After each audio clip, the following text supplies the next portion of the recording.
विश्वास या एका शब्दाभोवती विश्वास या एका शब्दाभोवती सर्व मानवी जीवन गुंफलेलं आहे. विश्वास ही बाब तशी नाजूकच विश्वासी बाब तशी नाजूकच तिला एकदा का तडा गेला ना की एखाद्याचं अवघं आयुष्य पणाला लागू शकतं. क्षणात होत्याचं नव्हतं होऊ शकतं. मित्रांनो दुःख या गोष्टीचं वाटतं की विश्वासघात करणारी माणसं आपली असतात, आपल्या अगदी जवळची असतात. मित्रांनो, जीवनाचे रंग या चॅनलवर मी पुन्हा एकदा आपलं स्वागत करतोय.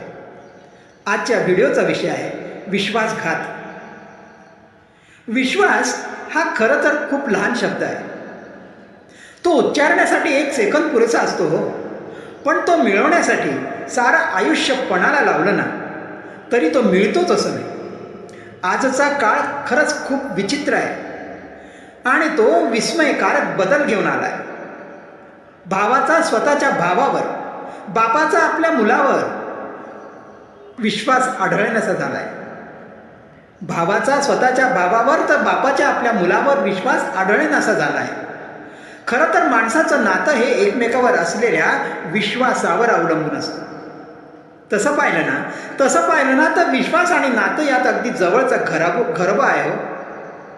विश्वास आणि नातं यात अगदी जवळचा घरोबा आहे.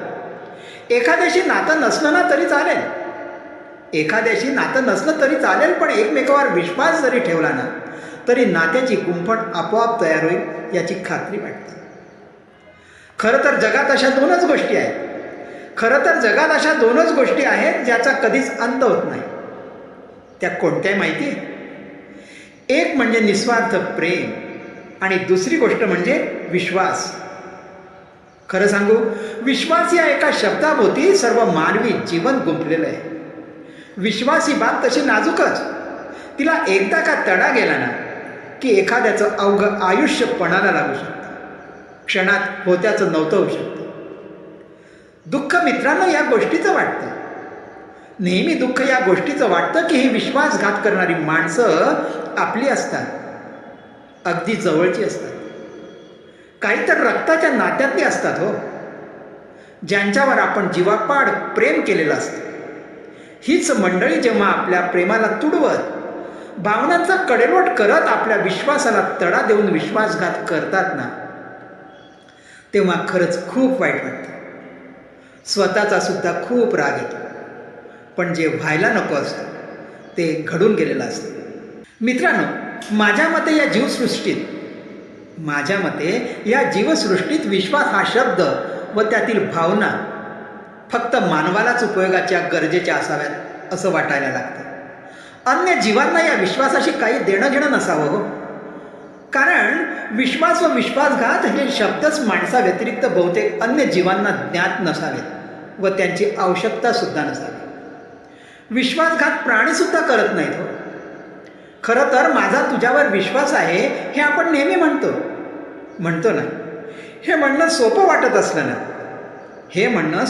असलं ना तरी पण तोच विश्वास कायम ठेवून आयुष्याची वाटचाल करणं खरंच खूप कठीण असतं.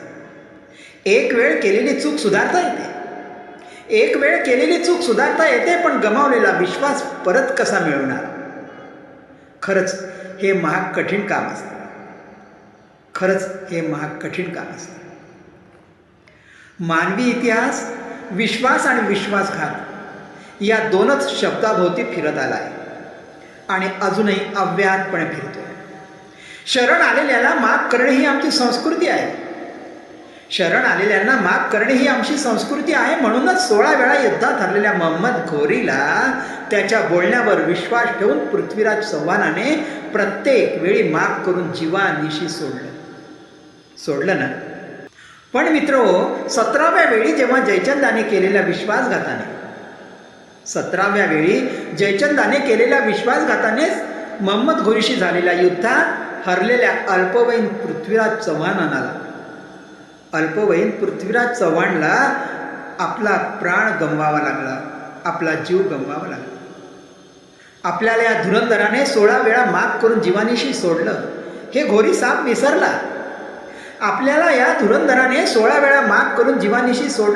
साफ विसरला. कारण ते त्याच्या रक्तातच नव्हतं. तो गुण त्याच्या रक्तातच नव्हता. पण हा इतिहास आम्ही अजूनही विसरलो नाही. हा इतिहास आम्ही अजूनही विसरलो नाही. त्या जखमातून आजही भळभळ रक्त वाहतंय. जीवाला यातना अजूनही होत आहे. विश्वासघात ही आमच्या समाजाला लागलेली कीड आहे. ही कीड, ही वाळवी आमचं राष्ट्र, आमचा अवघा देश पोखरते. मित्रांनो, पूर्वी एकत्र कुटुंब पद्धतीत होणारे संस्कार एकमेकांना बांधून ठेवत होते. परस्पराबद्दल प्रचंड आदर, प्रेम, विश्वास होता ना. खरं तर एकत्र कुटुंब पद्धतीमध्ये घरातील वडीलधारी माणसं ही संस्काराची चालती बोलती युनिव्हर्सिटी होती. वडीलधाऱ्या माणसांबद्दलचा आदर, आपसातील प्रेम, विश्वास याचं बाळकडू लहानपणापासूनच आम्हाला मिळत होतं. पण काळ बदलला, गरजेपोटी कुटुंब विभक्त झाली. संस्काराची ही चालती बोलती आमची युनिव्हर्सिटीज काही ठिकाणी बरखास्त झाली, लोप पावली. काळाचा महिमा असं म्हणून आम्ही शांत बसलो, पण त्याची किंमत आम्ही मोजली आणि त्यातून धडा घेऊन पुन्हा विभक्त झालेलं कुटुंब गरजेपोटी का होईना एकत्र येऊ लागलं. त्यामुळे एकमेकाबद्दलचा विश्वास, प्रेम, आपुलकी, आदरभाव या भावना पुन्हा पिढीत वाढीला लागल्या. या बदलासह माणुसकीसह विश्वासानं आता तरी सुखाने जगेल याचा विश्वास पुन्हा बळावला. पाहूया मित्रांनो, हा विश्वास तरी सार्थ ठरतो का? जय गजानन. धन्यवाद.